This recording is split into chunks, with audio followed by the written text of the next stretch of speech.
sallallahu alaihi wasallam. Al-Fatihah. A'udzu billahi minasyaitonir rajim. Bismillahirrahmanirrahim. Alhamdulillah rabbil alamin. Arrahmanir rahim. Maliki yaumiddin. Iyyaka na'budu wa iyyaka nasta'in. Ihdinas siratal mustaqim. Siratal ladzina an'amta 'alaihim ghairil maghdubi 'alaihim waladdallin. Rabbighfirli wa liwalidayya wa lil mu'minina amin. Bismillahirrahmanirrahim. Alhamdulillahi rabbil alamin. Wa bihi nasta'in ala umurid dunya waddin. Wassalatu wassalamu ala ashrafil anbiya'i wal mursalin. Sayyidina wa habibina wa syafi'ina wa maulana Muhammadin wa ala alihi wa sahbihi ajma'in, amma ba'du. Faqad qala Allah ta'ala fi kitabihil karim wa huwa asdaqul qailin ba'da qawli a'udzu billahi minasyaitonir rajim wa may yuti'ir rasula faqad ata'a Allah wa qala aydan qul in kuntum tuhibbunallaha fattabi'uni yuhibbukumullah wa yaghfir lakum dzunubakum wallahu ghafurur rahim. Wa qala Rasulullah sallallahu alaihi wasallam, ana sayyidu waladi adama yaumal qiyamati wala fakhr. Sadaqallahul azim wa sadaqa rasuluhun nabiyyul karim wa nahnu ala dzalika minasy syahidin wasyakirin. Walhamdulillahi rabbil alamin. Bapak-bapak, ibu-ibu, para jemaah Masjid Jami Al-Aqsa, mudah-mudahan kita senantiasa diberikan keberkahan oleh Allah Subhanahu wa taala. Amin ya rabbal alamin. Pertama dan yang utama, mari sama-sama kita bersyukur kepada Allah. Alhamdulillah, pada pagi hari yang sangat mulia ini, di bulan yang agung, bulan Rajab, di antara Asyhurul Hurum, ya, Allah Subhanahu wa taala takdirkan kita dan tentukan kita berada di dalam Masjid Al-Aqsa ini dalam rangka mengisi kegiatan kita, di antaranya dengan subuh berjamaah, zikir berjamaah, dan kajian bersama. Mudah-mudahan rangkaian ini menjadi amal ibadah yang diterima Allah Subhanahu wa taala. Amin ya rabbal alamin. Pada pagi hari ini kita dengan kajian tema mengenal Nabi Muhammad SAW, sungguh bagian daripada pondasi beragama. Iya, inti agama. Sebab agama itu ada usul, ada furu', ya. Ada usul itu pokok-pokok, ya, inti-inti. Ada furu', cabang-cabang, ya, cabang-cabang agama. Kalau usul ini kita nggak bisa tahu, ini berbahaya, ya, terhadap keyakinan beragama kita. Sebab usul inilah yang menjadi pondasi semua amal ibadah kita, kebaikan-kebaikan kita diterima Allah Subhanahu wa taala. Kalau ada orang di dunia ini baik dan jasanya banyak kepada orang, tapi di hatinya nggak punya usul, nggak punya keyakinan la ilaha illallah, ya, nggak punya keyakinan Muhammadur Rasulullah, sebesar apapun kebaikannya dan sebanyak apapun jasanya kepada manusia, kepada dunia, maka semua kebaikannya itu hampa, tidak akan bermakna setelah dia pulang menghadap Allah Subhanahu wa taala. Begitulah Allah katakan dalam Al-Quran, wa qadimna ila ma amilu faja'alnahu haba'an manthura. Wa qadimna, dan kami datangkan apa-apa yang dulu pernah mereka lakukan ke dunia, di dunia, kebaikannya, jasa-jasanya. Tapi faja'alnahu haba'an manthura, maka kami jadikan itu amalnya haba'an manthura, seperti debu-debu yang berterbangan yang tidak ada makna. Yang kita kalau lihat debu-debu tuh, ya, di jalan raya, tidak ada orang yang perhatian, semua mengabaikan. Begitulah keadaan orang yang nanti di hari kiamat semua kebaikannya jasanya nggak ada artinya. Kenapa? Karena dia tidak punya keyakinan itu, keyakinan inti dalam kehidupannya yang harus ditanamkan di hatinya, meyakini la ilaha illallah, tidak ada ya Tuhan. Loh, jadi dinafikan dulu, tidak ada Tuhan. Kalau kita mau betul-betul ya, mengesahkan Allah, yang pertama adalah harus nafi dulu, menafikan, menangkal, menepis, nggak ada Tuhan sama sekali. La ilaha, nggak ada Tuhan sama sekali. Illallah, kecuali Allah Subhanahu wa taala. Itu yang pertama. Dan kalau ini yang sudah masuk yang pertama, dan wajib juga yang kedua, Muhammadur Rasulullah. Dan aku yakin Nabi Muhammad adalah utusan Allah Subhanahu wa taala. Nah, baru dia punya amal kebaikannya, jasa-jasanya akan bermanfaat. Kalau enggak akan ada manfaatnya. Berapa banyak orang-orang yang non muslim ya, banyak jasanya, banyak kebaikan, membangun tatanan negeri ini menjadi indah, jalan rayanya, fasilitas yang lengkap, semua diciptakan, elektronik, media-media, banyak jasanya, termasuk listrik ini, penemu listrik ya, teknologi dan semuanya. Kebaikan-kebaikan mereka sekolah, mereka melahirkan dengan ilmu itu, buah daripada ilmu berbagai macam yang banyak diambil manfaat oleh manusia. Namun ketika tidak ada di hatinya la ilaha illallah Muhammadur Rasulullah, maka tidak akan ada manfaatnya. Allah bilang, kul, katakan Muhammad, hal nunabbiukum bil akhsarina a'mala. Mau nggak kamu aku kasih tahu, kata Allah. Kami kasih tahu siapa? Bil akhsarina a'mala, dengan orang yang paling rugi amalnya, ya Allah. Padahal dia punya amal, capek itu, lelah mengerahkan pikirannya, tenaganya untuk menghasilkan sebuah karya yang memberikan manfaat kepada orang besar. Tapi Allah bilang, bil akhsarina amala alladzina dhalla sa'yuhum fil hayatid dunya, yang waktu di dunianya salah jalan, sesat dia, salah jalan, nggak bisa ya nggak punya inti, nggak punya keyakinan beragama yang benar. Wa hum yahsabuna annahum yuhsinun, padahal di hatinya dia yakin, inilah kebaikan saya yang saya bisa berikan kepada dunia. Siapa itu mereka?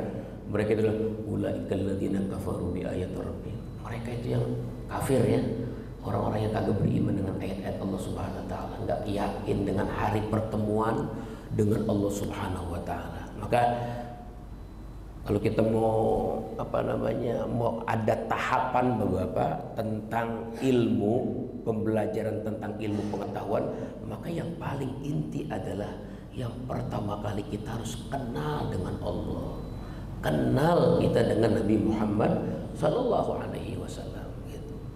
Kalau kita lihat di Jakarta dan ya, di Indonesia, berbagai macam universitas didirikan dan kita banyak lihat guru-guru besar di sana yang mencerdaskan anak-anak bangsa, yang mereka jasanya banyak sekali.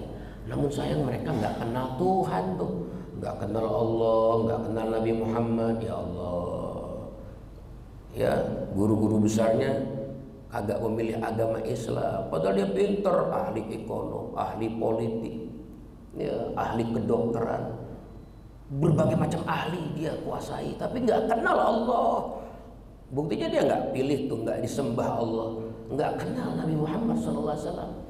Jadi dia nggak jadikan itu di hatinya, memiliki keyakinan bahwa Nabi Muhammad utusan Allah Subhanahu wa taala. Maka kita yang bukan guru besar, yang nggak ada apa-apanya mungkin dibanding dengan mereka, tapi kita bersyukur kepada Allah, di hati kita ada mutiara yang begitu berharga, yaitu syahadatain, dua kalimat syahadat yang kita mantapkan di hati kita bahwa di alam semesta ini la ilaha illallah Muhammadur Rasulullah. Makanya itu ilmu tauhid ya Bapak ya, ilmu akidah, ilmu usuluddin adalah pertama kali adalah mengenal makna dua kalimat syahadat. Bahasanya makna ya, bukan terjemah. Kalau terjemah itu kan perpindahan bahasa dari bahasa Arab ke bahasa Indonesia, itu terjemah. Seperti Al-Quran tuh, Departemen Agama menerbitkan Al-Quran terjemah, itu cuma sekedar perpindahan bahasa. Al-lughah la tusbitul hukma, kata ulama kan begitu. Lughah terjemah itu nggak bisa menetapkan hukum. Jadi jangan kita baca terjemah Quran kemudian kita mengeluarkan hukum dari situ. Bahaya itu. Min asbabi ya usulul kufri, katanya di antara sebab-sebab ya dasar-dasar orang kufur keluar dari agamanya adalah al-i'timad bil lughah, ya, berpegang teguh dengan terjemah Al-Qur'an. Jadi perlu tafsir. Kalau tafsir baru makna, baru maksud gitu. Tapi kalau terjemah dia cuma perpindahan bahasa. Bolehlah kalau belajar tentang kisah-kisah, ya, kita di situ, atau perintah-perintah, ya, atau janji-janji atau ancaman-ancaman dalam Quran, kita bersandar kepada terjemah, nggak jadi masalah ya. Tapi kalau sudah berkaitan dengan usul, dengan akidah, dengan tauhid, ini bisa berbahaya. Atau bahkan dengan berkaitan dengan Nabi kita Muhammad Shallallahu Alaihi Wasallam, itu juga berbahaya.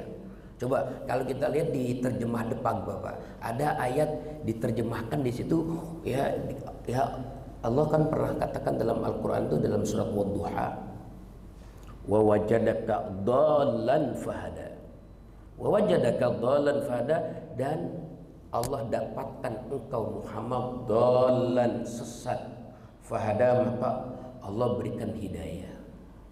Kalau kita ambil hukum di situ bahwasanya dulu Nabi Muhammad adalah sesat, waduh, ini berbahaya ini kita ya.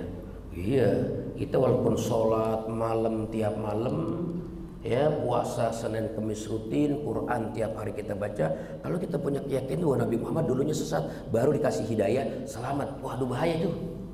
Itu yang masuk juga dalam kategori bil akhsarina a'mala, orang-orang yang rugi, orang-orang yang celaka, dia punya amal perbuatan. Kenapa? Karena dia mengartikan ayat itu dengan terjemah sehingga melahirkan hukum seperti itu. Seperti itu. Ya. Atau misalnya di ayat lain juga, ya, misalnya Ar-Rahmanu 'alal arsyistawa, misalnya gitu ya. Kan kalau kita lihat terjemahan itu Ar-Rahman, Tuhan yang Maha Penyayang, 'alal arsy, di atas aras, istawa, bersemayam. Kalau kita biasanya bersemayam itu diem, menetap gitu ya. Itu kalau kita terjemah langsung, kita ambil hukum dari terjemah itu, maka kita bisa mengambil kesimpulan bahwa Tuhan ada di aras. Bahwa selama ini kita sholat Allah Akbar, Allah Akbar, di hati kita punya keyakinan Allah di aras. Gimana itu? Bahaya. Begitu ya. Padahal kan tadi ayat yang dibaca sama imam maksudnya wasjud waqtarib, sujud kamu waqtarib, kamu sangat dekat dengan Allah. Loh, kok dekat ya? Jadi kalau bahasa Arab itu Pak, kalau qaruba dekat, tapi iqtaraba itu jadi sangat dekat. Bedanya itu bahasa Arab itu. Ada tambah huruf, maknanya tambah lagi. Ya, qaruba dekat, tapi iqtaraba dekat. Seperti iqtarabat as-saah, sudah sangat dekat ini kiamat gitu.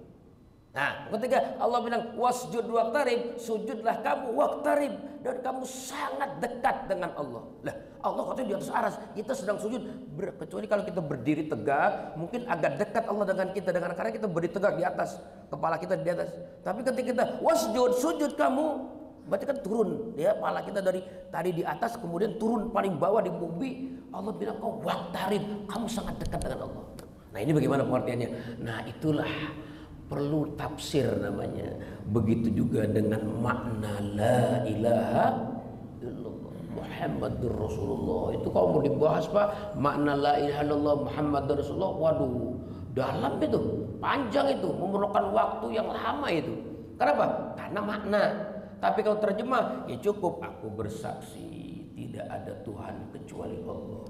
Aku bersaksi Nabi Muhammad utusan Allah. Cukup, itu buat pemula. Namun buat memantapkan akidah kita perlu makna yang terkandung di dalamnya. Makanya oleh ulama-ulama usul dikaranglah kitab-kitab akidah, kitab-kitab tauhid yang besar-besar, yang tebal-tebal, yang memerlukan waktu panjang untuk memahaminya. Maka inilah bagian daripada inti beragama. Jadi memahami makna la ilaha illallah, yang kedua memahami makna Muhammadur Rasulullah SAW.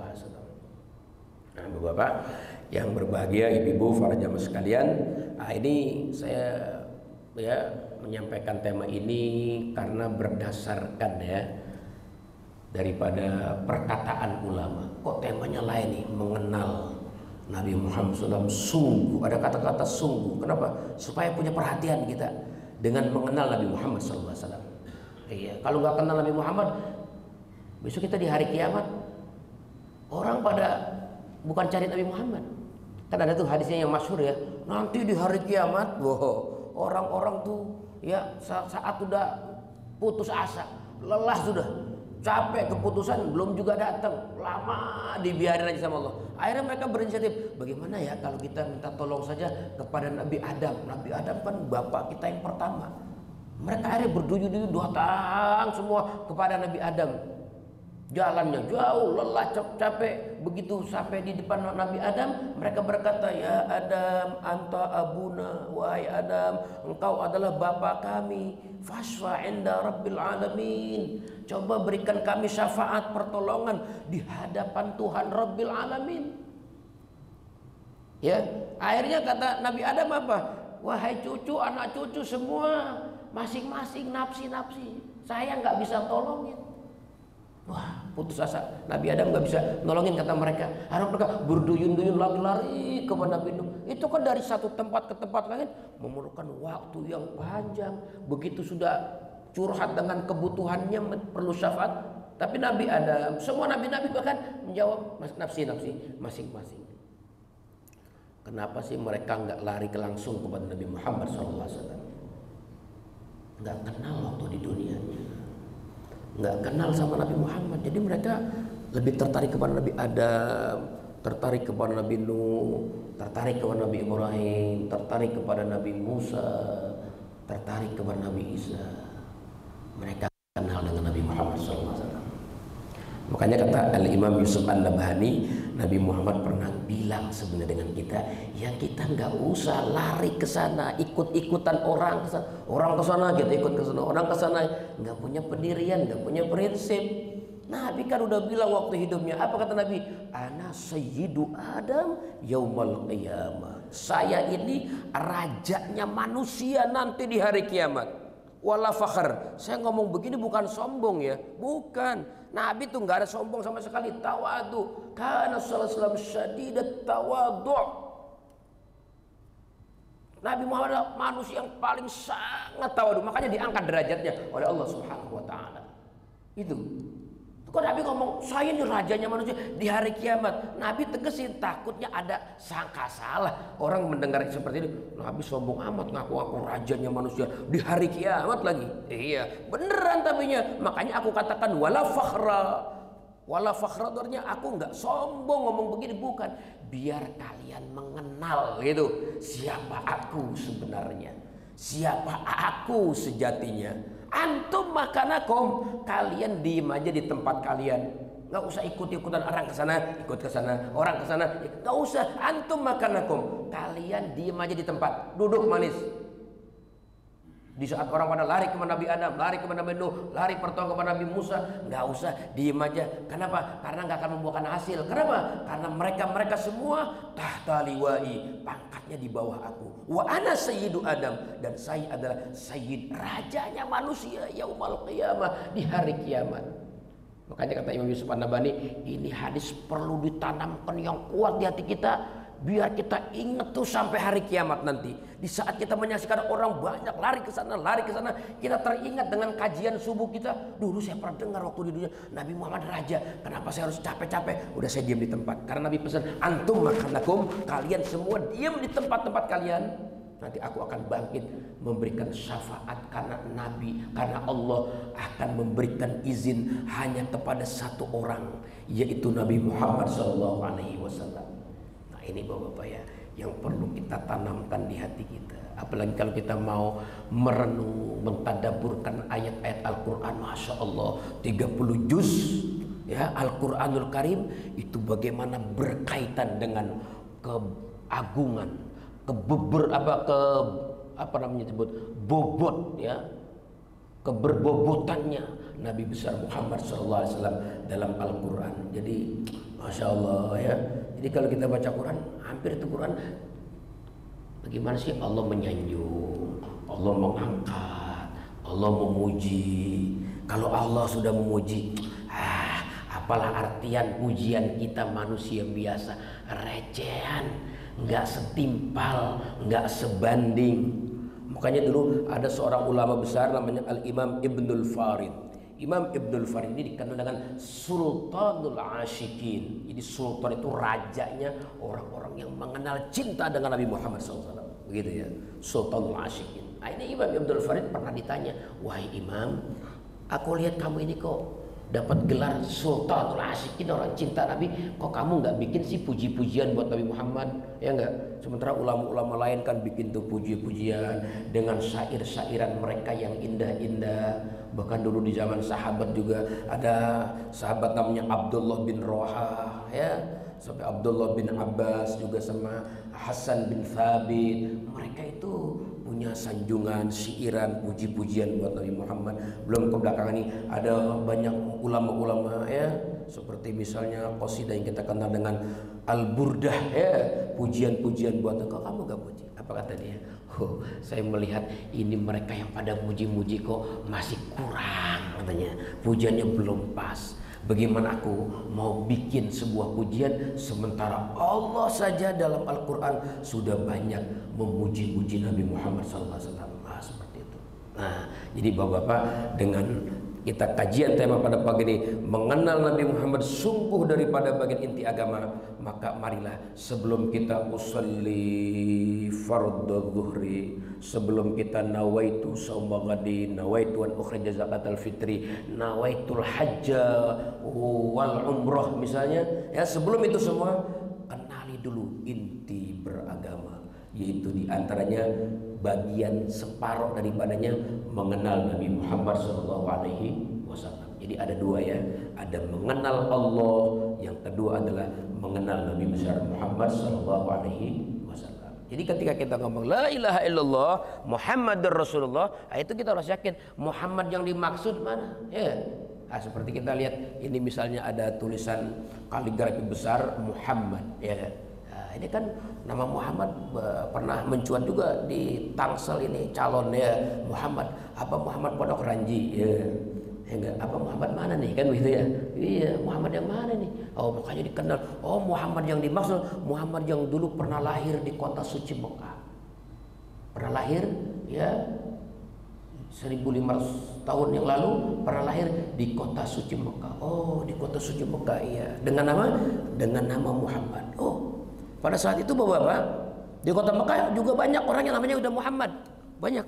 Jadi ketika Nabi belum lahir, orang sudah banyakin nama anak-anaknya, yang putra-putra mereka diberikan nama Muhammad. Lahir juga di kota suci Mekah gitu. Karena mereka tahu ya, membaca Taurat, mereka membaca Injil, bahwa nanti akan dilantik manusia yang mulia dan agung menjadi pemimpin dan penutup Rasul, namanya Muhammad. Maka mereka berharap dengan nama itu anaknya yang menjadi gitu. Banyak itu Muhammad yang itu. Oh, bukan Muhammad yang itu kan Muhammad juga lahir di kota suci Mekah. Nah, makanya kita perlu kenal. Oh, harus diteruskan, nggak cukup dengan Muhammad. Siapa ayahnya, siapa kakeknya, siapa buyutnya, siapa ibunya, siapa pamannya, siapa istri-istrinya, siapa anaknya. Itu untuk membedakan dengan Muhammad yang ada di kota suci Mekah.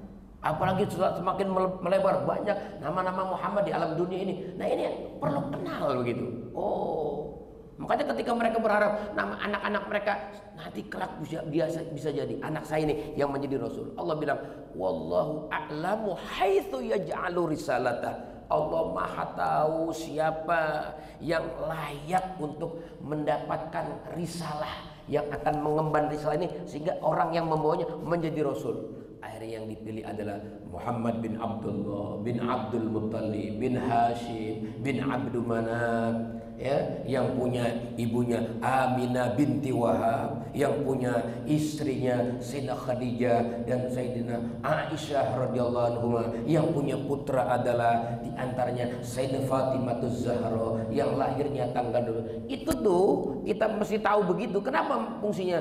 Biar kita di hati kita yang kita maksud dengan kalimat asyhadu an la ilaha illallah wa asyhadu anna muhammadar rasulullah, Muhammad yang itu tuh begitu, bukan Muhammad yang lain-lain gitu.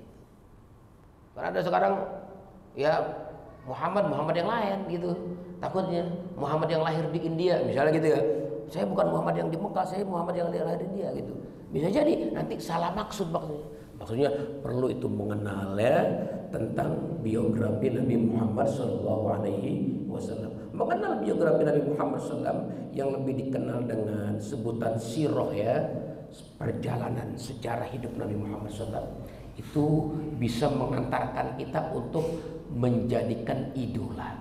Makanya ketika ayat fattabi'uni kul in kuntum tuhibbunallaha fattabi'uni, katakan Muhammad, jika mereka betulan cinta kepada Allah, fattabi'uni, ikuti aku.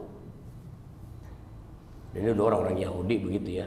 Orang-orang Yahudi dulu, Masya Allah, ibadahnya kepada Allah luar biasa. Concern Allah saja, Allah lagi, Allah terus, kan gitu ya bahasanya. Allah lagi, Allah terus ya, Allah dulu gitu ya, lebih awal gitu.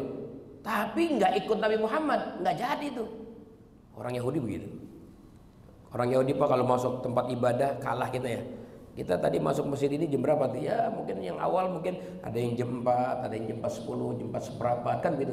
Orang Yahudi itu kalau ibadah Pak diceritakan ya, Masya Allah, sampai Sayyidina Umar aja nangis. Sayyidina Umar, ya Allah, bin Khattab nangis ketika menyaksikan ada orang tua rentak sudah, tapi dia punya kekuatan ibadahnya. Kalau masuk maghrib malam nih, maghrib masuk malam ibadah, masuk ke tempat ibadah mereka itu nggak pulang Pak, pulang nanti selesai terbit matahari Isra, dia ibadah kepada Allah, ibadah kepada Allah itu ya.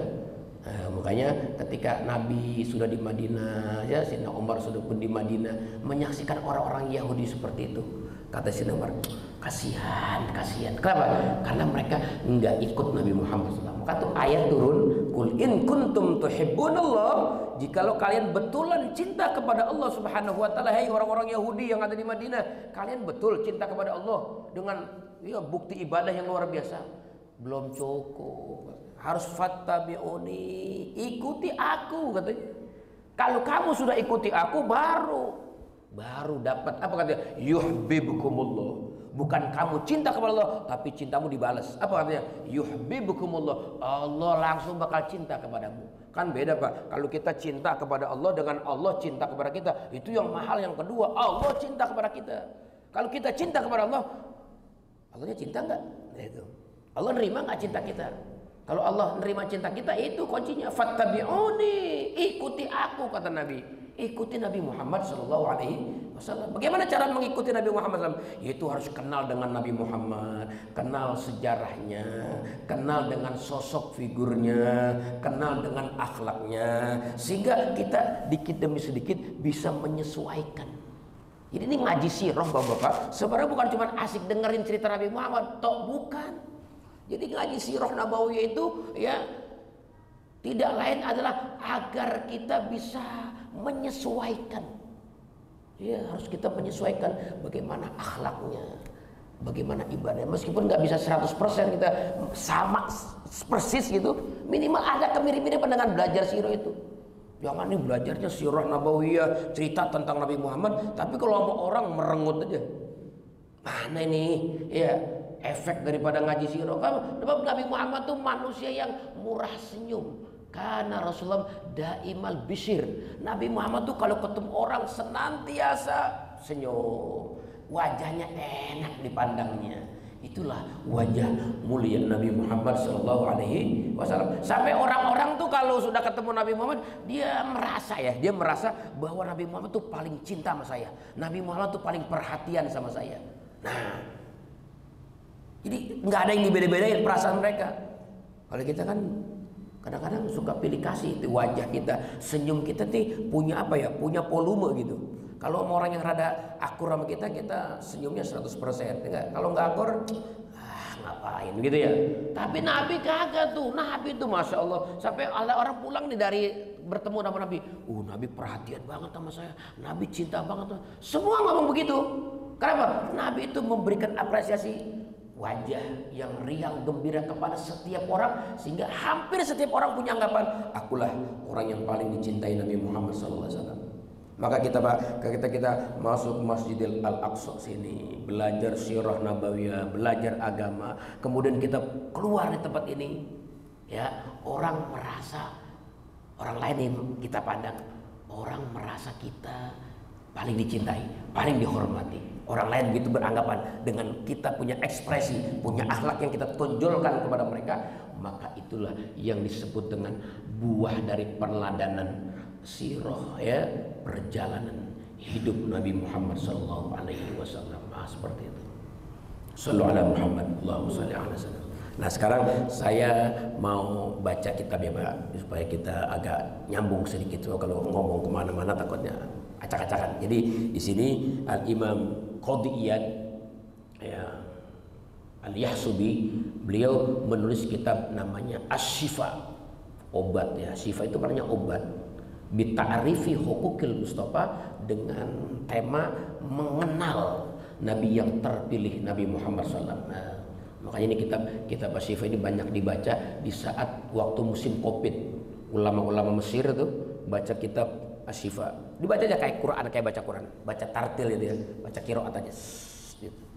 Alhamdulillah tuh nggak lama ya Covid ini selesai juga, alhamdulillah. Yang tadinya kita sangat khawatir ini kayaknya Covid nggak bisa ya sembuh nih. Rasanya kita pakai masker seumur hidup, waduh beban berat kita. Maka sebagian ulama-ulama inisiatif ayo kita baca lagi kitab Asy-Syifa, obat. Sebab apa? Sebab Nabi Muhammad merupakan obat. Nabi Muhammad merupakan dokter zahiran wa batinan. Dulu ketika peperangan ya Uhud itu kan ada salah satu sahabat namanya Qatadah. Jadi Qatadah ini Masya Allah ya, ketika dia ikut perang Uhud, dia ini suka ngalingin Nabi Muhammad. Jadi untuk ya membentengin Nabi Muhammad, dia ngalingin. Sampai musuh-musuh emang tujuan tombak ini kepada Nabi Muhammad. Tapi karena ada Qatadah yang suka ngaling-ngalingin, menghalangi biar Nabi nggak kena gitu, ada Qatadah sendiri yang kena. Begitu Qatadah kena, terhantam ya tombak di sini nih, di pelipisnya. Begitu tombaknya nancep di sini, tep masuk, sehingga matanya ini keluar. Kalau kata orang Betawi ini matanya brolo, turun sampai ke pipi matanya. Masya Allah, ini sahabat Qatadah langsung dia lari kepada Nabi Muhammad, bilang, ya Rasulullah, ya Rasulullah, ini gimana mata saya Rasulullah, ya mata saya turun nih. Dia yakin nih Nabi Muhammad dokter nih, bisa nyembuhin obat ya, bisa menyembuhin mata saya gitu ya. Akhirnya dia lari Qatadah kepada Nabi Muhammad SAW. Apa kata Nabi Muhammad? Wahai Qatadah, in sabarta, kalau kamu mau sabar, dakhaltal jannah, kamu pasti masuk surga. In syi'ta sabarta, kalau kamu mau, kamu sabar, pasti kamu masuk surga. Dengan buah mata yang keluar berdiri, balasannya masuk surga. Tapi kalau kamu mau doa, mau sembuh, ya aku doain. Kayak gitu. Ini Qatadah pintar. Ya Rasulullah, saya ini kan senang sama perempuan, saya belum nikah. Kalau saya nanti melamar dengan kondisi mata begini, kira-kira bagaimana Pak? Kalau kita punya calon mantu gitu, kaya raya, ya seserahannya aja 1 M, cuma matanya di sini gitu. Kayaknya kita mikir-mikir ya, waduh enggak dah, kasihan putri saya ya, meskipun 1 M kalau dalam keadaan mata seperti itu udah permanen nih matanya permanen Pak. Ke dokter mata manapun sampai ke Singapura, kata dokter ini mata udah nggak bisa dimasukin lagi begini, tapi diserahkan putri Bapak ini dengan 1 M. Kira-kira kita terima, kita mikir-mikir, nggak pakai mikir-mikir lagi kayaknya, langsung kita tolak ya nggak jadi dah. Karena ini Qatadah matanya begitu, dia bilang saya masih senang perempuan, saya mau nikah. Nanti kalau perempuan begini lihat saya, dia nggak ada yang mau. Nabi senyum aja, ya kata Nabi, ya udah. Jadi mau kamu, saya mau didoain kamu. Ya udah sini. Jadi begitu dipegang sama Nabi tuh matanya ditaikin lagi ke dalam kelopaknya, didorong, didoakan sampai set, ya Allah, langsung sembuh Pak. Langsung sembuh normal seperti sedia kala, seperti belum kena tombak. Bahkan penglihatannya kata-kata kok lebih terang dari sebelumnya. Emang saya agak punya mata ini agak minus gitu, tapi begitu dipegang sama Nabi agak terang lagi gitu. Masya Allah ya. Setelah begitu bagaimana kata?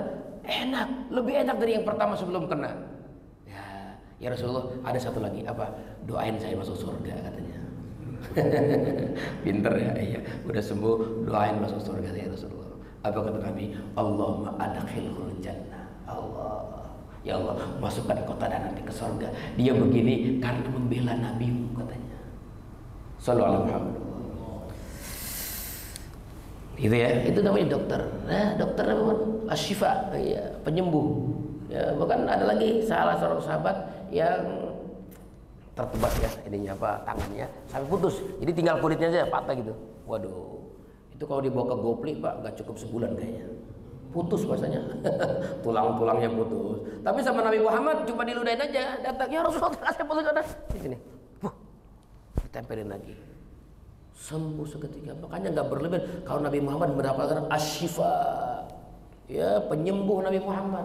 Tibbil qulub wa dawaiha wa afiyatil abdani wa shifaya wa nuril absar wa di'aha, bahkan menjadi cahaya mata.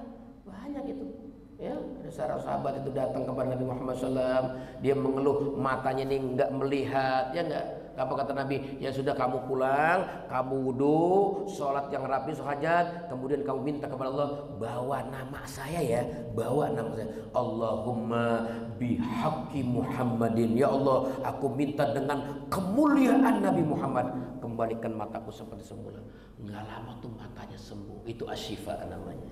Jadi Nabi Muhammad ini Masya Allah ya, bukan cuma sekadar dokter batin yang memperbaiki hati kita ya, dari kufur menjadi iman ya, hati kita dari kotor menjadi jernih bersih. Juga Nabi Muhammad dokter zahiran wa batinan. Nah, seperti itu. Nah, ini Bapak-bapak, yang pertama perlu kita memperkenalkan Nabi Muhammad SAW, bagaimana Nabi Muhammad SAW di hadapan Allah. Ya, Nabi Muhammad di pandangan Allah Subhanahu sosok figur yang sangat agung, figur yang sangat mulia. Di sini dikatakan ya, pasal yang pertama tentang bagaimana Allah mengagungkan kepada qadri hadan Nabi, kepada pangkatnya Nabi Muhammad SAW ya, secara ucapan bahkan secara perbuatan. Yang pertama misalnya di sini dikatakan katanya tidak samarlah kalau orang yang mau mendalami ilmu agama, di sini dikatakan katanya ya bahwasanya dia akan memahami ayat-ayat Quran yang berkaitan bagaimana Allah sih mengagungkan Nabi Muhammad Shallallahu Alaihi Wasallam dengan keagungan-keagungannya. Yang pertama adalah bagaimana cara Allah memanggil Nabi Muhammad. Cara manggilnya aja di Quran beda ya. Kalau kita kan baca Quran tuh, kalau Allah manggil nama nabi-nabi selain Nabi Muhammad ya cukup dengan namanya langsung dipanggil. Seperti Nabi Adam, manusia pertama, manusia agung juga, manusia pertama menjadi khalifah di muka bumi ini. Tapi Allah ketika memanggil Nabi Adam cukup ya Adam, uskun anta wa zaujukal jannah. Ayo kamu diam tinggal bersama istrimu di dalam surga. Ya Nuh, misalnya Nabi Nuh dipanggil. Ya Nuh, kita akan dapatin di Quran. Ya Nuh, ya Musa, ya Zakaria, ya Ibrahim, ya Yahya, dipanggil dengan namanya. Tapi di Quran kita nggak dapetin tuh Pak, Allah panggil nama Nabi Muhammad langsung namanya gitu, ya Muhammad, nggak ada. Tapi Allah panggil bagaimana? Dengan pangkatnya Pak, ya ayyuhar rasul. Nah, kita bakal ketemu tuh. Itu maksudnya ya Rasul siapa? Rasulullah SAW. Ya ayyuhan nabiyyu. Itu artinya apa? Bagaimana sampai Allah saja mengajarkan beradab untuk memanggil Nabi Muhammad SAW. Sampai itu ada ayat Al-Quran ya, yang menegur para sahabat-sahabat yang pada saat itu memang belum turun ayat tentang mendidik mereka bagaimana cara mereka manggil Nabi. Jadi awalnya mereka kalau manggil Nabi kayak manggil teman, ya Muhammad gitu. Sampai itu ayat Quran tuh turun yang mengatakan la taj'alu du'a ar-rasuli ya, jangan kamu jadikan panggilan Rasul itu ya kadu aibadikum ba'du, seperti kalian manggil teman gitu, ya Muhammad gitu, nggak sopan kata Allah. Akhirnya dari situ mereka mulai manggil ya Rasulullah gitu manggilnya, ya Rasulullah. Kenapa? Karena Allah saja mengatakan ya ayyuhar rasul, ya ayyuhan nabi, ya ayyuhal muzammil, ya ayyuhal muddathir. Itu artinya dari sisi aja kalau kita merenung Ya Allah, sampai Allah aja beradab ya. Allah padahal Tuhannya, Allah yang menciptakannya. Tapi Allah, masya Allah, sampai memanggilnya beradab gitu, ya, dengan sopan, dengan pengagungan. Itu diantaranya ayat-ayat yang berkaitan dengan panggilan Allah Subhanahu Wa Taala ya kepada Nabi besar Muhammad Sallallahu Alaihi Wasallam. Nah, seperti itu diajarkan berat. Sampai itu ketika terjadi Isra Mi'raj, ini bulan Rajab ya, Isra Mi'raj itu kan ya Nabi ya menggendarai buruk. Jadi sebelum dijemput Nabi Muhammad, Jibril terlebih dahulu diperintahkan Allah membawa buruk dari surga untuk menjemput Nabi Muhammad. Begitu buruk sampai kepada hadapan Nabi Muhammad, ini buruk kan ya kayak keledai lah di atas di bawah kuda ya, di bawah kuda lebih kecil lagi gitu. Nah, ini buruk ketika berhadapan Nabi karena memang belum kenal ya, kayaknya kayak ogah-ogahan gitu, mau dikendarai Nabi kayak ogah-ogahan. Akhirnya mendidiklah Jibril, hei buruk, Abi Muhammad istana'ta, apakah dengan Nabi Muhammad kamu berekspresi seperti ini? Sungguh tidak ada yang mengendaraimu manusia yang melebihi manusia. Seketika langsung gobios, kalau orang Batak itu gobios artinya berkeringat deras itu buruk, saking malunya dengan baginda Nabi Muhammad SAW. Sampai kalau binatang saja Pak itu masya Allah berakhlak dengan Nabi Muhammad SAW, maka apalagi kita yang memiliki akal yang sempurna ya nggak, menjadi manusia. Maka mari kita belajar mengenal Nabi Muhammad agar timbul di hati kita cinta yang pertama. Yang kedua, kita ingin meneladani ya akhlaknya Nabi, ibadahnya Nabi, hatinya Nabi Muhammad SAW. Nah, itu diantaranya pasal yang pertama yang berkaitan bagaimana Allah Subhanahu Wa Taala memanggil Nabi kita Muhammad SAW dengan panggilan penghormatan, kemuliaan. Makanya kita tuh kalau menyebut nama Nabi Muhammad tuh Pak, kalau bisa spontan ya. Jadi jangan kita dengar nama Nabi Muhammad disebut tuh kayak kita dengar nama-nama tokoh-tokoh dunia biasa-biasa aja gitu, nggak ada apa di hati kita nih, nggak ada bobot penghormatan. Jadi minimal kalau orang yang ada kecintaan kepada Muhammad itu memang udah lisannya dia udah loncer, udah spontan ketika dengar Nabi Muhammad dibilang sallallahu alaihi wasallam, sallallahu alaihi wasallam, sallallahu alaihi wasallam. Dia nggak mau tuh ya sebut nama Nabi atau dengar Nabi, dia diem aja. Kayaknya kayak asing itu. Nah, orang begini mau bagaimana besok kelak di hari kiamat mau kumpul sama Nabi, pengen kumpul bersama Nabi, satu klaster sama Nabi, pengen itu di hari kiamat pengen dekat sama Nabi. Lah, di dunia aja nggak kenal sama Nabi, kumpul-kumpul di tempat majelis sirah nabawiyah juga nggak pernah kumpul, disebut nama Nabi kok diem aja, asing begitu. Bahkan dia lebih tertarik dengan tokoh-tokoh dunia yang lain. Ya Allah, jangan sampai seperti itu. Karena memang buah daripada kita mengaji sirah nabawiyah adalah di hati kita ada ta'zim, ada penghormatan, ada pengagungan. Kenapa? Karena Nabi Muhammad merupakan sya'airillah yang terbesar. Wa may yu'azzim sya'airallah fa innaha min taqwal qulub. Siapa yang mengagungkan syiar-syiar agama Allah? Apa tuh syiar-syiar agama Allah? Banyak ya Pak, syiar-syiar agama Allah. Al-Qur'an itu sya'airillah. Makanya kalau kita punya Quran, muliakan Quran di rumah kita.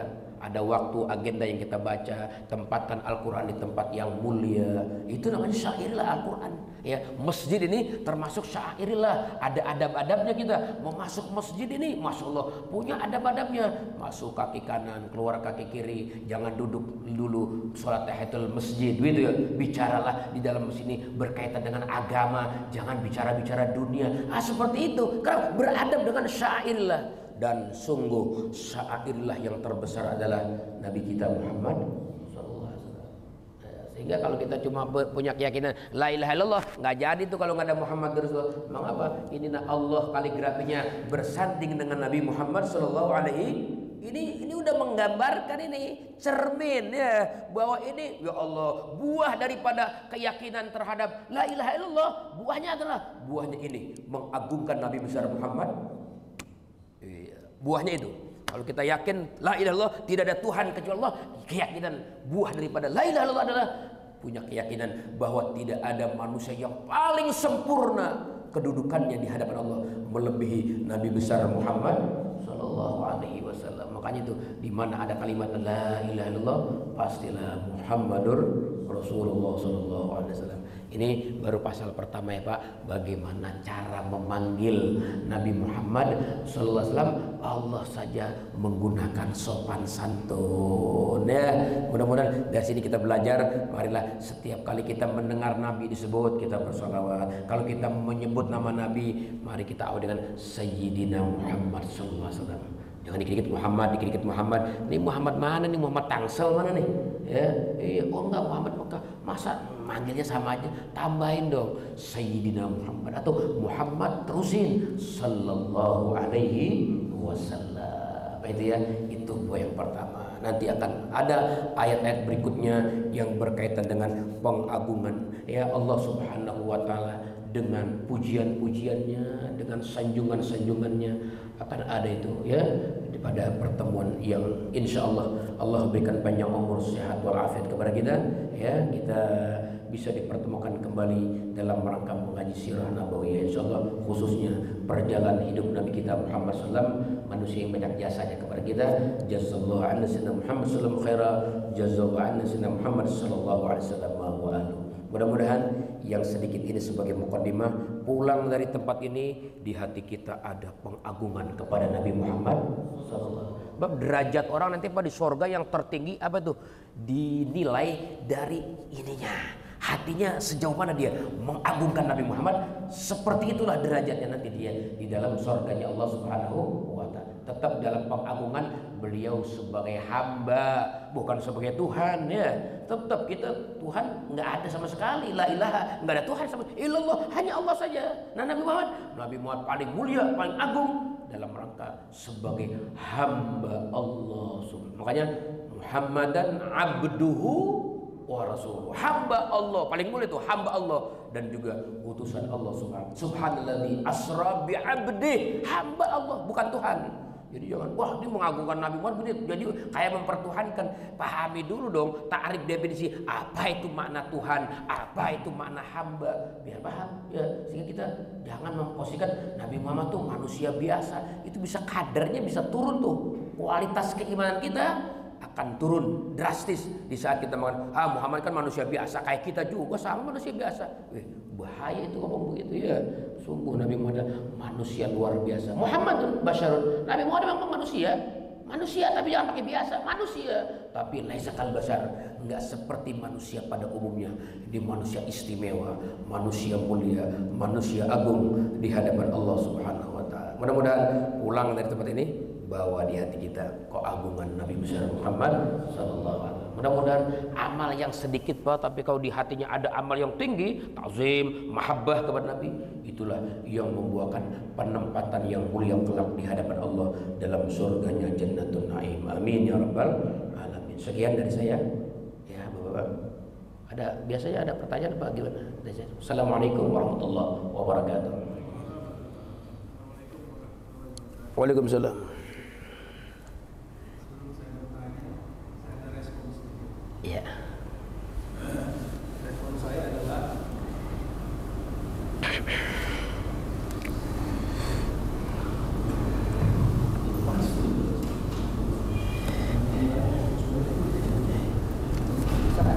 ada. Iya.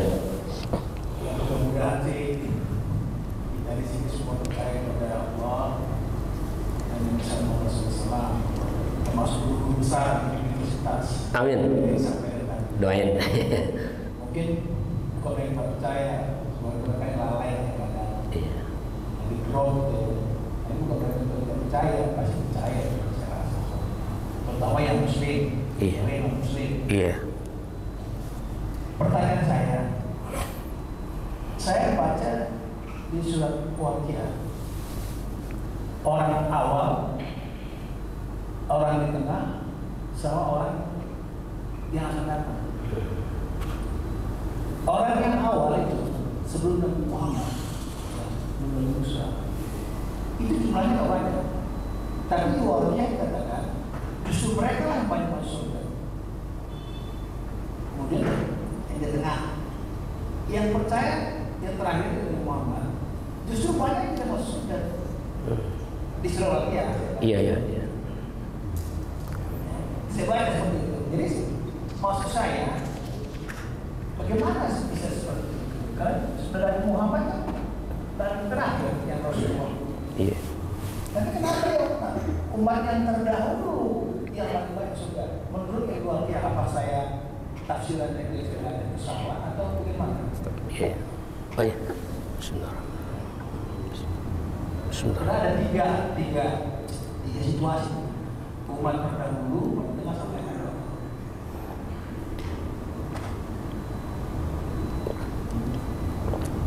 Iya. Assalamualaikum warahmatullahi wabarakatuh. Iya, Bapak-bapak. Saya tadi ada ucapan guru-guru besar yang di universitas, maksudnya tadi non-muslim maksudnya. Mohon maaf. Yang non-muslim kan mereka pinter-pinter tuh mendidik anak bangsa, tapi nggak kenal Allah, nggak kenal Nabi Muhammad ya. Adapun yang muslim ya insya Allah aman ya Pak. Selamat insya Allah. Nah ini berkaitan dengan pertanyaan, katanya umat Nabi Muhammad umat terbanyak yang masuk surga. Tapi di dalam suatu waqiah Allah katakan wa kuntum azwajan thalathah. Jadi kalian nanti di hari kiamat tuh ada 3 kelompok ya, azwajan thalathah. Salasah kan 3 kelompok tuh. As-sabiqun as-sabiqun ya. Ada yang pertama as-sabiqun as-sabiqun ulaikal muqarrabun ya fi jannatin na'im. Ada lagi sullatum minal awwalin wa qalilum minal akhirin. Itu ya, itu ayatnya itu Pak. Ya, ayatnya itu ayat. Jadi itu maksud tafsir di situ adalah ketika Allah membicarakan tentang ini ya, kelompok di hari kiamat, bukan di dunia ya. Bukan di dunia, jadi bukan orang yang datang dulu gitu ya, yang sebelum Nabi Muhammad kemudian baru tengah, bukan. Tapi yang dimaksud dengan ayat itu nanti di hari kiamat itu memang ada 3 kelompok. Ada orang kelompok ashabul yamin, ya kan? Ma ashabul yamin, kata Allah gitu ya. Ada ashabul yamin, alangkah indahnya mereka. Ada lagi wa ashabus shimal, ma ashabus shimal ya. Aduh kasihan ashabus shimal. Nah ini adalah as-sabiqun as-sabiqun ulaikal muqarrabun. Itu mereka ya kelompok yang apa tadi? Wa kuntum azwajan thalatha fa ashabul maimanah wa ashabul manah ma ashabul ulaikal muqarrabun fi jannah. Mereka itu orang-orang yang didekatkan kepada Allah Subhanahu. Itu maksudnya nanti di hari kiamat ada sop-sop kayak kita sholat itu, sop awal nih ya pahalanya kan paling banyak nih, makanya direbut sop awal. Nanti di hari kiamat juga begitu, ada yang paling terdepan, bahasa Arabnya as-sabiqun as-sabiqun, orang yang paling terdahulu. Nah maksudnya orang yang terdepan nanti di hari kiamat ada itu kelasnya para ya ambia ya, para nabi-nabi, itu kelasnya mereka itu as-sabiqun as-sabiqun. Atau juga bisa ya para sahabat-sahabat nabi-nabi ya, kalau kita nyebutnya para sahabat-sahabat lah secara umum gitu. Atau ada juga yang betul-betul meladani kepada Nabi Muhammad hampir sekian banyak persen gitu ya, para aulia ya, para salihin begitu. Nah itu mereka yang kelompok yang dimaksud dengan as-sabiqun as-sabiqun ulaikal muqarrabun. Ada lagi yang kelompok tengah ya di belakangnya mereka tentunya. Nanti ada di belakangnya lagi, itu nanti ada 3 kelompok. Maksudnya itu Pak Ji ya, sop awal yang terdepan, ada sop sani, ada sop yang belakang. Nanti mereka itu bersop-sop di hari kiamat. Adapun umat Nabi Muhammad ya, itu dikatakan katanya dalam kitab Al-Khasa'is ya, Al-Muhammadiyah, di antara spesial kelebihan umat Nabi Muhammad katanya umatnya terakhir datangnya di dunia ini, namun nanti di akhirat adalah orang yang paling pertama kali ya dimasukkan ke dalam surga, sementara umat-umat yang terdahulu adanya di belakang mereka gitu. Jadi maksud ayat begitu aja ya, yang betul maksudnya as-sabiqun nanti yang datangnya di hari kiamat ya, yang terdepan bukan yang di dunia, kelompok yang mendahului keberadaannya daripada muncul keberadaannya Nabi Muhammad SAW. Seperti itu tadi ya, maksudnya gitu.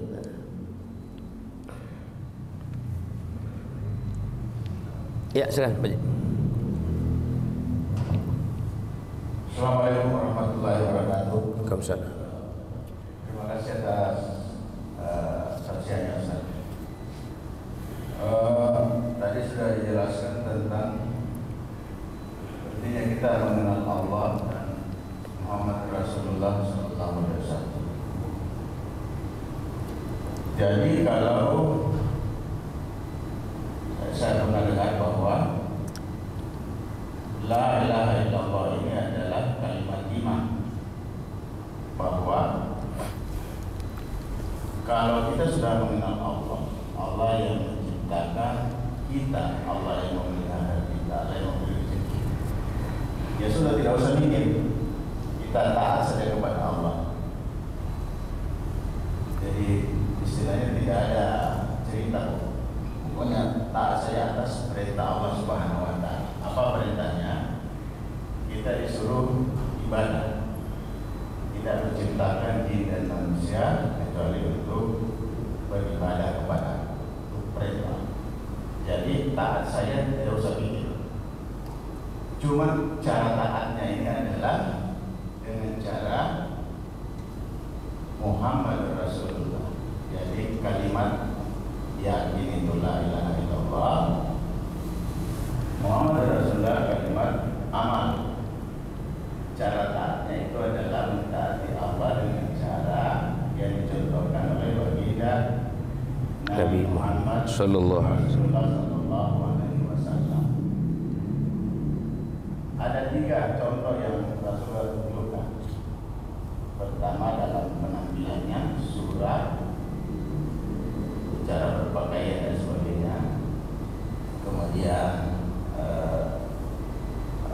perbuatannya, cara tidurnya, cara makannya, cara berjalan dan sebagainya.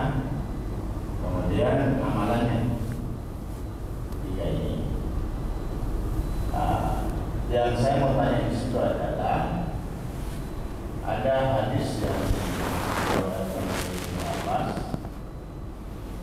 man tamassaka bi sunnati in fasadi ummati falahu ajrun mi'ati syahid. Barang siapa yang berpegang teguh kepada sunnahku, jika rusaknya umatku, maka baginya 100 mati syahid. Ini beberapa ulama menyatakan ini susah sekali untuk zaman sekarang. Kita untuk mengikut cara berpakaian Nabi aja susah, apalagi cara makan, cara minum, cara keluar masuk toilet, cara masuk masjid, cara tidur, cara bangun. Iya, insyaallah ya Rabb. Allah belum lagi amalan-amalan. Jadi berat sekali untuk zaman sekarang. Tapi dikatakan bahwa justru umat-umat terdahulu tidak akan masuk surga sebelum umat Rasulullah SAW masuk surga lebih dulu. Padahal kalau kita lihat zaman sekarang luar biasa. Kalau kita mau ikuti sunnah Nabi, ini sangat sulit. Pertanyaan saya adalah kira-kira presentasi berapa yang bisa kita penuhi? Contohnya apakah cukup kalau kita ambil beberapa cara berpakaian? Karena cara pakaiannya Nabi pun juga kita nggak bisa ikuti semua. Dan di dalam kondisi zaman modern sekarang kita harus pakai celana panjang dan seterusnya. Kemudian juga kita harus menyesuaikan dengan kondisi kantor dan sebagainya. Demikian juga soal amal-amalannya. Dengan kesibukan zaman modern sekarang juga kita nggak bisa mengikuti sepenuhnya. Contohnya misalnya sholat berjamaah awal waktu, Masya Allah, di masjid. Ini berat. Dalam perjalanan kita jalan tol, nggak ada masjid, dan seterusnya. Maka pertanyaan saya, Ustaz, kira-kira berapa persen yang bisa kita lakukan dan Allah selamatkan kita dalam melaksanakan amalan-amalan sebagaimana dicontohkan oleh baginda Nabi Sallallahu Alaihi Wasallam. Terima kasih. Assalamualaikum warahmatullahi wabarakatuh. Waalaikumsalam. Jadi bapak-bapak, kategori min sunnati, nah ini memang bukan diartiin sunnah itu dikerjakan mendapatkan pahala, ditinggalkan berdosa, bukan itu ya, ditinggalkan tidak berdosa. Tapi mana sunnati ini adalah ya cara hidup Nabi yang tadi dikatakan dalam surah penampilan, sirah perjalanan hidup, ya sarirah hatinya gitu. Nah ini memang ulama membagi-bagi, ada yang bersifat cara hidup Nabi itu, ada yang memang mesti wajib kita ikuti, ya Itu yang wajib-wajib itulah yang kita dahulukan, yang wajib-wajib. Seperti masalah pakaian, ya enggak? Wajibnya itu pakaian kalau ingin ikut Nabi, yang wajibnya menutup aurat. Itu ya. Mau gaya kita orang Indonesia pakainya biasa pakai koko, pakai sarung, pakai seperti ini. Nggak apa-apa, itu sudah ikut ya yang wajibnya. Kenapa? Karena dengan pakaian itu sudah menutup aurat, itu yang wajibnya ya. Adapun ya yang lebih dari yang wajib itu, maksudnya ada sunnah itu ya, namanya sunnah dikerjakan berpahala. Kalau bisa memang kita pakaian kita gitu agak mirip-mirip. Nah, dikata-katanya di antara pakaian yang disukai Nabi adalah gamis misalnya gitu ya. Itu Nabi ahabba bahasanya, paling disukai Nabi ya. Lebih daripada sunnah itu, lebih daripada wajib yang menutup aurat, kalau bisa memang itu ya pakai pakaian yang yang Nabi sukai, yang Nabi senangi, baik dari sisi warna misalnya. Seperti misalnya Nabi seneng tuh pakaian yang warna putih gitu. Nah, kalau kalau kita pakai baju batik, nggak apa-apa.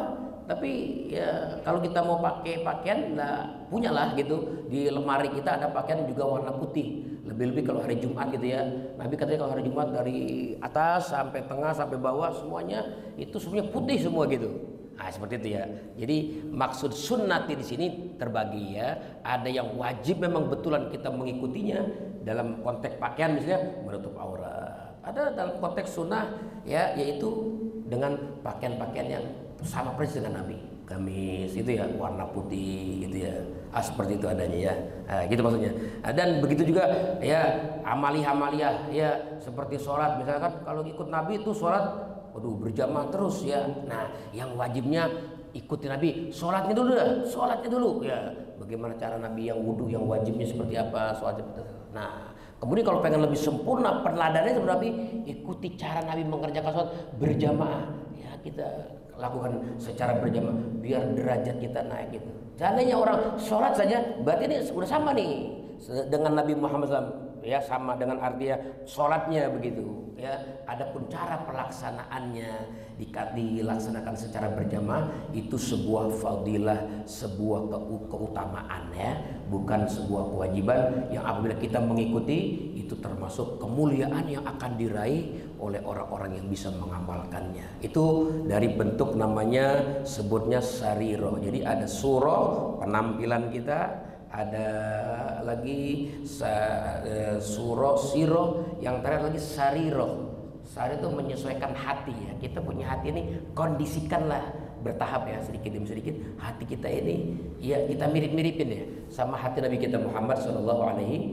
Sebagaimana Nabi pernah bilang kepada salah seorang sahabatnya Anas bin Malik, karena memang Anas bin Malik ini kan pelayan Nabi yang diangkat anak sama Nabi. Nabi kalau manggil Anas itu senantiasa ya waladi atau ya bunayya, wahai anakku, begitu ya. Iya, idza qadarta, kalau kamu sanggup nih, kalau kamu mampu. Bahasa Nabi kalau mampu, kalau sanggup, ya antusbiha wa tumsiya laisa fi qalbika ghishun faf'al. Kalau kamu sanggup, katanya berpagi-pagilah, bersore-sorelah, sementara di hatimu tidak ada kebencian kepada siapapun, faf'al, lakukan itu. Kenapa? Fa innahu min sunnati, karena itu bagian daripada sunnahku. Jadi bagian daripada sunnahku, ketika di pagi-pagi kita datang pagi ini nggak ada benci sama orang. Begitu sore-sore kita mau beristirahat, nggak bawa benci sama orang. Itulah sunnah siroh namanya, sunnah yang berkaitan dengan hati atau batinnya Nabi Muhammad SAW. Bahkan Nabi pernah berpesan kepada sahabat-sahabatnya, kun ka abi domdom, jadilah kamu seperti abi domdom, kata Nabi. Gimana tuh abi domdom? Ya kamu kontrol aja abi domdom gimana itu. Ahli surga tuh abi domdom. Sahabat selidiki, apa sih amal abid domdom? Apa tahajud? Bukan terjadi qiyamul lail sebelum, enggak, bukan. Apa artinya? Dia di saat mau tidur tuh dia bilang sama Allah, ya Allah, siapapun yang hari ini jahat sama saya, zalim saya, hari ini sebelum saya meremin mata saya maafkan mereka, saya halalkan mereka. Saya nggak mau tidur bawa benci sama orang, bawa dendam sama orang. Itulah amaliyah abid domdom yang mirip dengan amalan Nabi Muhammad SAW. Makanya Nabi katakan in qadarta, kalau kamu sanggup ikutin, kalau nggak sanggup ya dikit-dikit dah buang, kurangin dikit, benci-benci sama orang, kurangin, dendam-dendam sama orang, iri-iri sama orang, itu iri hati, Kurangin. Kenapa? Belajar mengkondisikan hati kita dengan kondisi hati Nabi Muhammad SAW. Ya kita nggak bisa ngikutin 100% Pak. Ya kalau kita orang kantoran, misalnya kantor punya aturan berpakaian gitu, ya nggak apa-apa, nggak masalah. Sebab dulu juga Nabi, di zaman Nabi pernah ada sahabat bertanya begitu. Ya Rasulullah, mata kulu fi kaumin ya ahabba kauman walam yalhaq bihim. Ya Rasulullah, bagaimana tuh orang ya yang ngaku-ngaku cinta sama satu kelompok begitu, tapi dia nggak sama amalannya, nggak mirip gitu. Ya ngikut-ngikut sih, tapi beberapa persen saja, nggak sepenuhnya dia ikut. Apa kata Nabi? Al mar'u ma'aman ahabba. Oh, nanti orang akan berkumpul bersama orang yang ia cintai. Di hatinya punya rasa cinta gitu. Ya, saya cinta. Cuma untuk mengikuti bagaimana ibadahnya, kita jangankan ngikutin ibadah Nabi ya, kita ngikutin orang soleh aja kita, masya Allah, kita nggak sanggup ya. Orang soleh kita nggak sanggup tuh. Ya, seperti ada pengarang kitab Sahibul Bughya. Sahibul Bughya Al-Imam Sayyid Abdurrahman bin Muhammad Al-Masyhur itu diceritakan Bapak-bapak, 40 tahun nggak pernah kosong sholat berjamaah di masjid. Ya Allah, 40 tahun. Kita 40 harinya gagal mulu ya. Kecuali kita harus khuruj. Kalau khuruj sama saya bareng-bareng, kita jadi jamaah tabligh, bisa tuh 40 hari berjamaah. Malu kalau nggak berjamaah. Itu juga malu, bukan karena apa sih, bukan karena ikut sunnah Nabi, malu ya enggak? Iya. Apalagi jadi amir tinggalan mulu, waduh malu kita, kan begitu? Iya. Ya kita nggak bisa kayak gitu ngikutin orang soleh. Makanya Nabi katakan, ya ayyuhalladzina amanu taqullaha wa kunu ma'as-shadiqin. Hai orang-orang beriman, bertakwalah kamu kepada Allah. Takwanya masa totum yang kamu mampu. Tapi jangan lupa wa kunu ma'as-shadiqin, dan jadilah kamu bersama orang-orang soleh dalam hal kecintaanmu, idolamu. Untuk apa? Untuk membawa. Jadi Allah juga tahu kemampuan kita. Ya karena Allah tahu kemampuan kita, Allah nggak bilang ya ayyuhalladzina amanu taqullaha wa kunu minas-shadiqin. Enggak pakai mina, tapi wa kunu ma'as-shadiqin, bersama orang soleh, duduk bersama mereka. Ya kalau kita duduk bersama mereka, nggak sama ilmunya, nggak sama akhlaknya, nggak sama hatinya, nggak sama ibadah, tapi sering-sering ngumpul, duduk bareng, bergaul dengan mereka, itu memang perintah Allah. Wa kunu ma'as-shadiqin. Kenapa? Supaya kamu nanti kumpul bersama mereka. Kalau di dunia kita nggak pernah ngumpul sama orang soleh, nggak pernah duduk bareng, nggak pernah tahu cara makan, cara ibadah mereka, bagaimana besok kelak kita pengen kumpul bersama mereka? Nah makanya diajarin sama Allah wa kunu ma'a. Makanya bahasanya ma'a bukan mina. Kalau wa kunu minas-shadiqin, waduh berat itu PR. Oke, alhamdulillah. Makanya ketika ya Nabi mengatakan ya al mar'u ma'aman ahab, seorang akan bersama yang ia cintainya, yang dia idolakannya. Apa kata Anas bin Malik? Sungguh tidak ada ucapan Nabi yang lebih menggembirakan hati saya selain Nabi mengatakan seseorang akan bersama yang ia cintainya. Sungguh aku sekedar Anas bin Malik, nggak sama dengan Nabi, tapi wallahi aku cinta berat sama Nabi. Aku cinta Abu Bakar, aku cinta sama Umar. Aku berharap dengan kecintaanku akan bersama dengan mereka. Itu Pak, makna mahabbah itu begitu ya. Jadi ngikutin 100% ya, kalau nggak bisa banget kita kayaknya gitu ya, tapi minimal ada kecintaan di hati kita, meniru-niru walaupun sedikit. Itu yang Nabi jawab kepada orang yang mengaku-ngaku cinta tapi kok nggak sama. Nggak harus sama 100% ya, meskipun nggak sama, kalau ada cinta insya Allah kumpul bersama mereka di yaumil qiyamah. Amin ya rabbal. Ya gitu. Ya Pak, lanjut, cukup ya. Mari sama-sama kita tutup ifarul majlis ya. Mudah-mudahan ada yang kekurangan di masjid ini Allah maafkan dari kesalahan kita semua. Amin ya rabbal alamin. Rabbana taqabbal minna innaka antas samiul alim wa tub alaina innaka antat tawwabur rahim. Wa sallallahu ala sayyidina Muhammad wa ala alihi wasallam. Walhamdulillahi rabbil alamin. Subhanakallahumma wa bihamdika asyhadu an la ilaha illa anta astaghfiruka wa atubu ilaik. Walhamdulillahi rabbil alamin. Jangan lupa Bapak sebelum keluar kita isyraq dulu ya, 2 rakaat atau 4 rakaat. Assalamualaikum warahmatullahi wabarakatuh.